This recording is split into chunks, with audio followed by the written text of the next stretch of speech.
नमस्कार दोस्तों।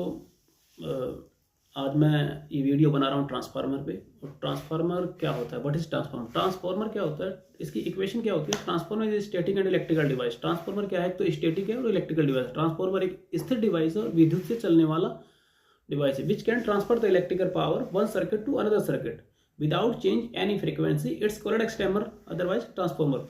ट्रांसफार्मर क्या है, तो स्थिर डिवाइस है और विद्युत से चलने वाला डिवाइस है। दूसरा ये क्या है, प्राइमरी सर्किट से सेकेंडरी सर्किट में कोई मूविंग पार्ट नहीं होता। जैसे मोटर, जनरेटर और अल्टरनेटर के अंदर क्या होता है कि इसका एक पार्ट कांस्टेंट होता है और दूसरा पार्ट रोटेट करता है, रोटेशन में होता है। लेकिन ट्रांसफार्मर में कोर होती है, ये फ्लक्स को उस पर घुमाता है। तो इसमें दो सर्किट होते हैं खाली, प्राइमरी सर्किट और सेकेंडरी सर्किट। तो हो सकता है वो ट्रांसफार्मर हमारा स्टेप अप हो या स्टेप डाउन हो, कैसा भी बना सकते हैं हम ट्रांसफार्मर। हाई वोल्ट को लेके लो वोल्ट में कन्वर्ट करना है या लो वोल्ट को हाई वोल्ट में। ठीक है, तो ये इक्वेशन ही मतलब बताती है कि transformer is static and electrical device which can transfer the electrical power of one circuit to another circuit without change any frequency. अगर 11,000 वोल्ट को हम 440 में कन्वर्ट कर रहे हैं तब भी हमारे वोल्ट चेंज हो रहे हैं, खाली वोल्ट चेंज हो रहे हैं, लेकिन फ्रीक्वेंसी में कोई चेंज नहीं हो। क्योंकि हमारे इंडिया की जो फ्रीक्वेंसी है, फ्रीक्वेंसी को हर्ट्ज में नापा जाता है।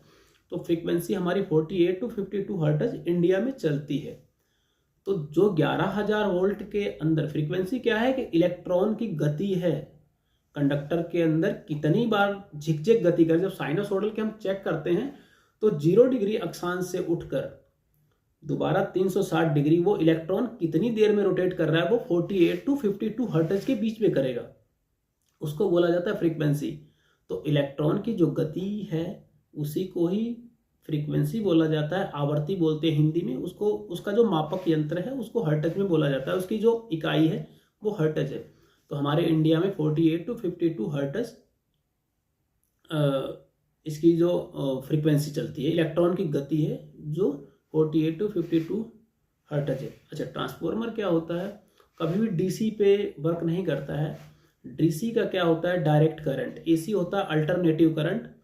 अल्टरनेटिव करंट जो भी होता है वो 360 डिग्री संग में जाएगा, तो उस टाइम तो वो क्या होता है, आवेशित होता है, उस पर पॉजिटिव आवेश होता है। लेकिन जब गर्त में जाता है तो उसमें क्या है, नेगेटिव आवेश होता है। तभी कहा जाता है ना कि अरे यार झटका लग गया और हम बच गए।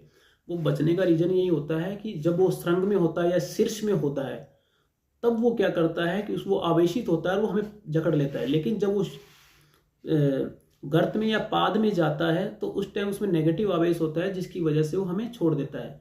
लेकिन ट्रांसफार्मर क्या होता है, कभी डीसी वर्क नहीं करता है, क्योंकि डीसी में